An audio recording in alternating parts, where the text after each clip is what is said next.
खूबसूरत गाँव, एक बड़ा-सा आलीशान पुराना घर था। वहाँ करीब 40 वर्ष की एक औरत अपने पति, एक बेटे और एक बेटी के साथ रहती थी।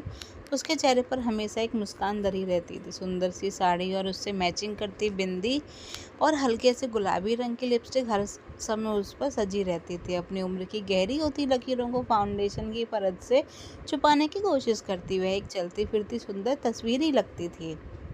घर के छोटे से बगीचे में हरे भरे सुंदर फूलों के पौधे करीने से गमले में लगे थे। मेन दरवाजे से अंदर घुसते ही भगवान जी की एक सुंदर सी मूर्ति स्थापित थी और मोगरा अगरबत्ती की खुशबू का झोंका यकायक सांसों को महकाने लगता। एक कोने की तिकोनी मेज पर ताजी अखबार और पत्रिकाएं थी। दूसरी ओर सेल पर रखी हुई आधुनिक फ्रेमों में जड़ी कुछ तस्वीरें बड़ी ही सलीके से रखी थी।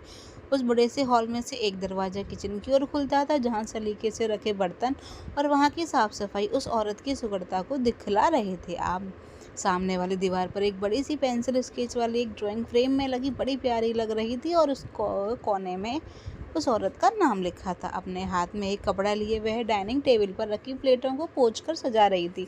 सलाद की प्लेट को सजाना और फलों को फ्रिज से निकाल कर टेबल के सेंटर में रखना, यह सब काम हो रहे थे कि अचानक से उसके मोबाइल की बेल बजी और उसने झट से बोला, हेलो, पर मैंने तो खाना बनाया है।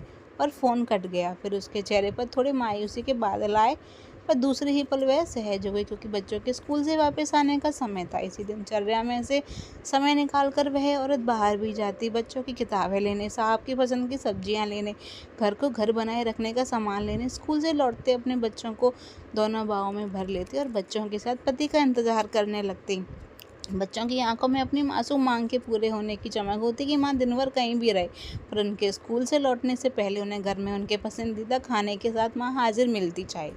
यही हिदायत पति जी की भी थी। यह सारी दिनचर्या एक घर की रहती ही है आमतौर पर, और हर दूसरी औरत के पूरे दिन की कहानी भी यही रहती है। उस पर औरत की एक बड़ी मुश्किल थी कि उसकी अपनी हंसी जो कभी खिलखिलाहट से गूंजती थी वह नदारद थी। उसके चेहरे से जो संतुष्टि के भाव होते हैं वे उसके फाउंडेशन की परत के नीचे कहीं दबे थे। वह ढूंढती थी अपनी वह हंसी पर नहीं मिलती थी। वह उसे अपने पास बच्चे जो अब बच्चे नहीं रहे थे हंसकर पूछते, क्या हो गया है, मैं हम मदद करें? नहीं, मैं खुद ढूंढ लूँगी।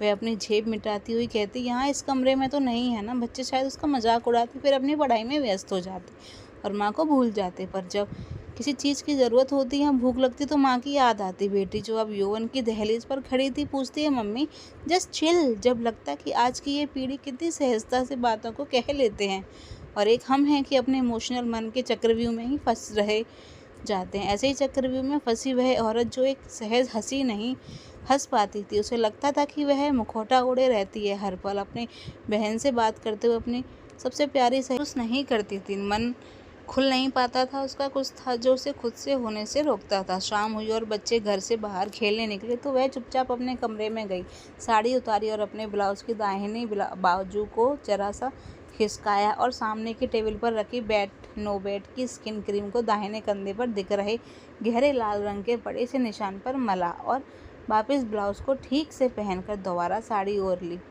फिर से थोड़ा फाउंडेशन लगाया और पलकों के कोने पर जो नमी आ गई थी उसे पोंछा और आँखों को अच्छा दिखाने के लिए काजल का एक स्ट्रोक लगा लिया। फिर से वही गुलाबी रंग की लिपस्टिक लगाई और अपने होठों पर एक मुस्कान को भी सजा लिया। तो क्या यह एक घाव था जो उसे हंसने से खिलखिलाने से रोकता था? शादी के 18 सालों में जाने कितने ऐसे घाव को वह छुपा छुपा कर रखती थी। चुपके से मलहम लगाकर, एक झूठी मुस्कान सजाकर सहज होने की कामयाब कोशिश करती रही है। शरीर के घाव तो वह बेटनोवेट लगाकर भर लेती थी, पर उसकी आत्मा पर जो जख्म थे उसके लिए कोई दवा नहीं थी। वह रिश्ते थे, दर्द भी करते थे, पर दिखते नहीं थे किसी को भी। रात को जब बच्चों का खाना निमट गया तो पतिदेव की कार का हॉर्न सुनते ही वह लपक कर दरवाज़ा खोलने गई। आज कुछ ज़्यादा काम था? थोड़ा हिचकिचाहट के साथ पूछा। कोई जवाब नहीं। पत्नी का दिन कैसा बीता? बच्चों की पढ़ाई की कोई चिंता नहीं। एक सुगढ़ पत्नी होने का यही आराम रहता है जीवन भर पतिदेव जी को। खैर, फिर से रात का वह पल आया जब पतिदेव का हाथ उस औरत के शरीर पर चलना शुरू हो गया, उस घाव पर भी गया। तो यह आ के साथ उस औरत ने मुंह मोड़ लिया। वह घाव अभी 2 दिन पहले का ही तो था। थोड़ी देर में फिर वही खिंचातानी। वह औरत अपनी दबी सी आवाज़ में सिसक रही थी, पर पतिदेव को इस बात से कोई फर्क बिल्कुल नहीं। साथ वाला कमरा बच्चों का था। वह रात एक और नया घाव छोड़ गई थी, उसकी आत्मा पर और शरीर के घाव को और गहरा गई थी। सुबह अलार्म बजा, रसोई में से आवाज़ आने लगी, बच्चों चलो उठो, स्कूल के लिए देरी हो जाएगी, आप भी उठिए, चाय बन गई है। वह औरत एक सुंदर सी साड़ी पहने धुले लंबे बालों को समेटती चाय का कप लिए बेडरूम की तरफ चली गई। Thank you.